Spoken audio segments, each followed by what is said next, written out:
We just gonna wing it. F it. Today, I am going to share 10 perspectives with you that will let you know if you are still a beginner mixer or not. You're gonna want to watch to the end because I've saved the best for last. If you're liking the vibe, like and subscribe. Let's get into the video. Number one, your vocal mixes are uncompelling. They're bright and thin. There's no warmth, no body, no fullness, no richness, no character, no personality. It's super compressed to where every word is the same volume the whole song. I see people saying, oh, I'm compressing the vocal 15 to 20 dB, and then I'm gonna follow it up with another compressor doing 10 dB of compression. There are songs where that is perfect for the vibe, but most of the times, I don't know about that. We're going to Pro Tools for this one. So right here we have a lead vocal. I'm gonna just solo it and play it for you. You know we on it, we came out front or bottom, and that's my so you know I really got him. Alright, so that's our lead vocal. You can see it's really woofy, and we're not using Pro Q or nothing like that. We're gonna listen, okay? So we're gonna use plugins like this that force us to listen. So what a lot of people would do is they would say, it's too much low end, so let me high pass the vocal. That's where you go wrong. Let's just do that and see what happens. You know we on it, we came out front or bottom, and that's my so you know I really got him. He kept on flexing on the gram, that's why they robbed him. He be posting money, he don't give a f, they watching. I'm trying to find my way home, but you see how I'm doing that? And there's like no way. There's no way we can really solve the problem of the woofiness for real by doing this. Even if we go here, it sounds crazy, but you can still hear a lot of the low end in this area. You know we on it, we came out front or bottom, and that's my so you know I really got him. He kept on flexing. Like, you might go there. But then the next problem is when you start bringing down the mids, now it's all sounding harsh and crazy. No, we're not doing that, okay? What we're gonna do is we're going to do a shelf. We are going to tilt the vocal. The tonal balance is shifted to where the low end and the low mids of this vocal is the most prominent, the loudest. So we're gonna turn those things down and then see what happens. In order to compensate for gain, you can either turn it up on the Pool Tech or you're gonna turn it up on the SSL, whatever, it don't matter. So let's just start there. You know we on it, we came out front or bottom, and that's my so you know I really. It's already sounding way better, but we must level match it. You know we on it, we came out front or bottom, and that's my so you know I really got him. He kept on flexing on the gram, that's why they robbed him. He be posting money, he don't give a f, they watching. This already sounds way better, and all I've done on the Pool Tech at 100 is just went down on the shelf. Way better than this high pass situation right here. Now let's try to get it a little bit better. You know we on it, we came out front or bottom, and that's my so you know I really got him. He kept on Might be too much. You know we on it, we came out front or bottom, and that's my so you know I really got him. Okay, that's fine for now. We can get all in the weeds and tweak and all that stuff later. But now we're listening to the vocals still. You know we on it. There's a little woo woo. You know we on it, we came out front or bottom, and that's my so you know I really got him. We're in there. There's a limiter somewhere down the line, so it's getting a little goofy, but it's okay. You know we on it, we came out front or bottom, and that's my so you know I really got him. He kept on flexing on the gram, that's why they robbed him. He be posting money, he don't give a f, they watching. I'm trying to find my way home, but it's a long ride. I done seen some crazy shit, now I got dark eyes. Just like that, with 2 moves. That's what your vocal needs to start with, all right? Will A be that? You know we on it, we came out front or bottom. You know we on it, we came out front or bottom. That's it. We've just shifted the tonal balance of the vocal to be more pleasing, more natural, more like what we're used to hearing, more emotional, more feel. We don't have to do no compression yet. That's all you got to do. And then you clean up the tail end of it with the high pass filter. You know we on it, we came out front or bottom, and that's my so you know I really got him. He kept on flexing on the gram, that's why they robbed him. He be posting money, he don't give a f, they watching.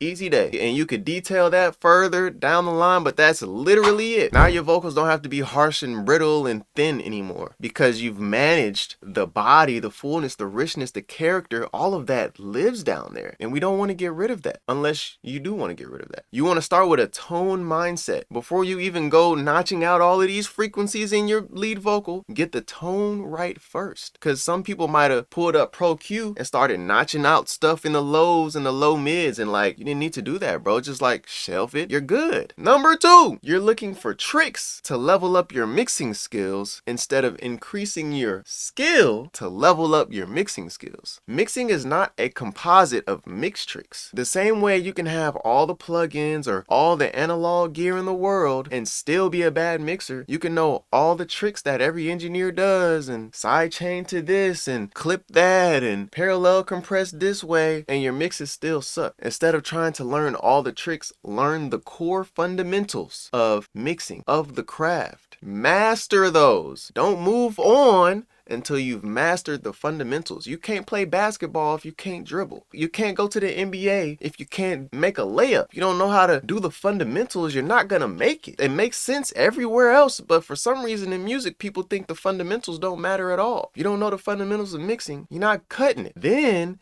expand your creativity from there. Everything else outside of the fundamental knowledge is creativity. That's where you can expand and start learning a few tricks, but you'll also start coming up with your own tricks because you'll have a better why. You'll have a better creative palette to draw from instead of drawing from other people's creative palettes, which is limited, where yours can be unlimited. 3, you're over limiting and over compressing your mixes literally to the point where they are pumping or decreasing in width when the low end hits the compressor. And this is being done in an unintentional way and you're not even able to hear it. Now, I admit, when I first started mixing, I did this sometimes and I didn't even realize, but I still hear this to this day where people are compressing their mix bus so much to where the vocals drop down in volume pretty significantly when the 808 or the kick hits or whatever, and it's not intentional. Or the width of the entire song decreases when the compressor hits too hard. Now, the fix is obviously to stop, relax, chill on the compression. It's all right. You don't need as much of it as you think you do. But if you knew the fundamentals, you would know that. Number 4, you only learn from YouTube University. You don't got no mentor, bruh. No friends who mix better than you. You haven't read any books on mixing. No articles? Have you ever really seen someone mix a song from start to finish? And not like just something for YouTube where it's like a 30-minute video. Nah, for real, start to finish. Revisions and everything. You don't even really know what goes into the process of mixing a song. You have no clue what mixing truly is. There is not enough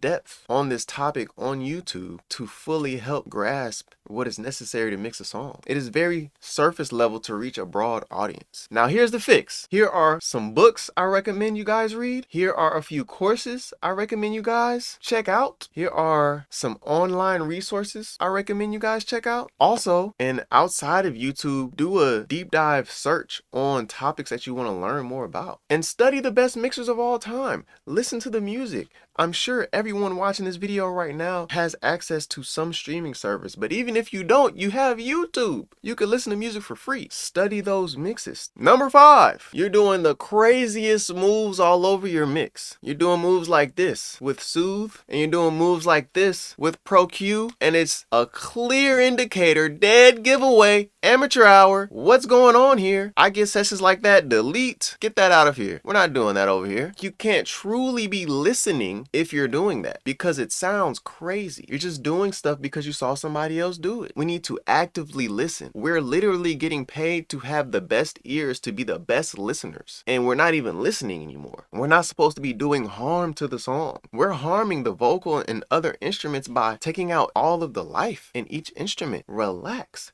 Again, tone mindset. Number 6, you have hella plugins on every sound in your mix. Just because we got 10 slots in Pro Tools, you don't have to fill them all up. You could just use what you need to use. I don't know why we're doing that. So I could feel like I actually did something. Like, I've done a lot of these things as well. Listen. What does the song need? And the song will tell you what it needs, what it's missing. And you could just give that to the song. Number 7, you don't automate anything. I'm going to argue that your mix is not a finished mix if there's no automation in most cases. If you expect a plugin to do everything so well that you don't need to automate anything, you are currently lost in the sauce. The mix will come out extremely linear. Imagine if anything in life was extremely linear. That is the opposite of human experience. If you literally maybe it's Groundhog Day, but whatever that movie is where you live the same day over and over again, you'd go insane. You lose your mind if you did that. So when I listen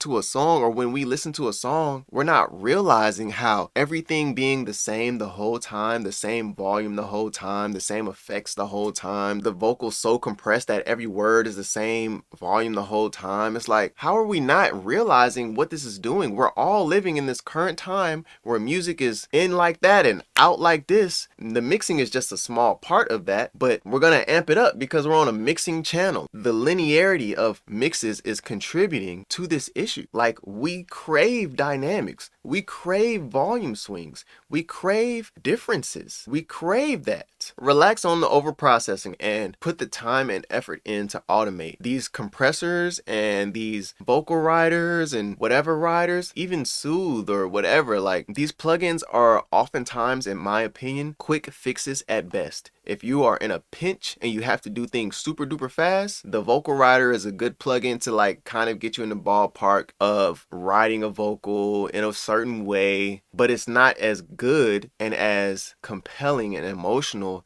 as an actual human riding the fader and really listening to the performance and bringing up certain words that have more of a compelling nature to them than just an overall setting of, I'm gonna ride the vocal this way the whole song or for this entire section. It's not the same thing. Number 8, you use one plugin to fix a problem, but then it causes another problem. You EQ and now your vocal is kind of thin and harsh, and then you're like, okay, well now I'm gonna compress it because that's gonna thicken the sound, but then you compress it and it's like, now the sibilance is going crazy. Okay, now you de-ess it. You're like, now it's kind of dark and it's kind of like lifeless a little bit now. Like, where's that energy? So let me saturate it. And then you saturate it and now it's kind of sounding cooked and a little harsh again. And you're like, okay, let me put some notches here and maybe some dynamic EQ or multi-band compression and like get rid of that. But then you're like, maybe it could be a little louder, so you parallel compress it and you're like, yeah, there we go, we got it. You think you got it, but you don't got it. It's cooked and fried. A good way to check yourself when this is happening is to go to the point of diminishing returns. So if I'm compressing a vocal and bad things start happening, I back off to where the bad things are not happening anymore. If I'm EQing, we just did it earlier in this video where I was using the pool tech, and I'll go to the point of diminishing returns and then I'll back off. It's the same thing that they talk about when you high pass. You high pass until it's like, that's too thin,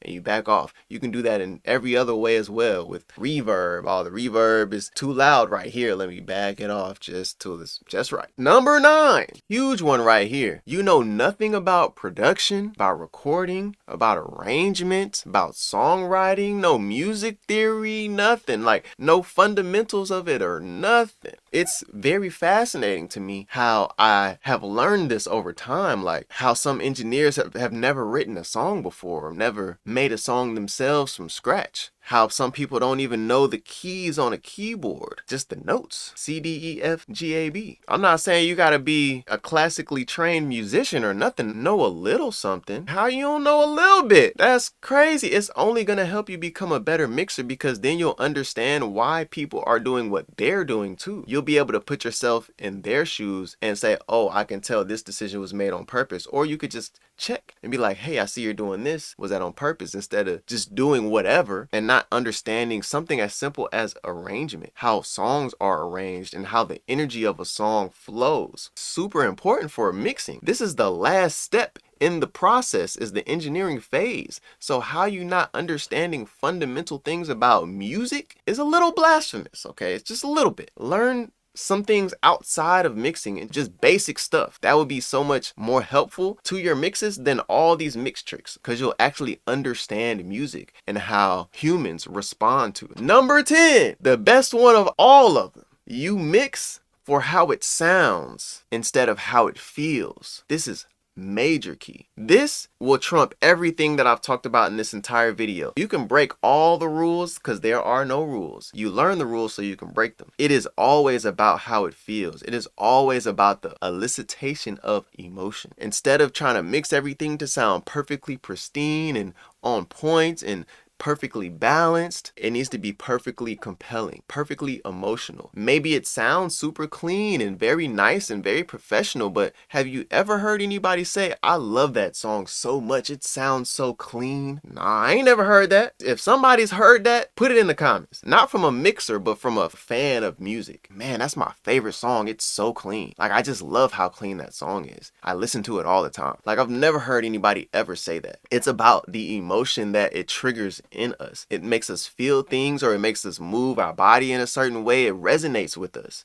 Now, maybe cleanliness of the aesthetic might be attached to that, but it's only to trigger that emotion in a person. So if you're mixing for the emotional impact and the feeling of a record, and maybe it's a dance type of record, or maybe we're moshing, or maybe we're angry, or whatever it is. If you mix for those things, it makes people want to listen to the song again and again and again, and then tell somebody about it. So with every move you make, think about the emotion and the feeling of it. It's mixed with your feelings in your body. If a song makes you feel something from the mix, it will likely do the same with others. There are plenty of great songs that people might say are mixed poorly, but they made people feel a certain way, and that's what matters the most.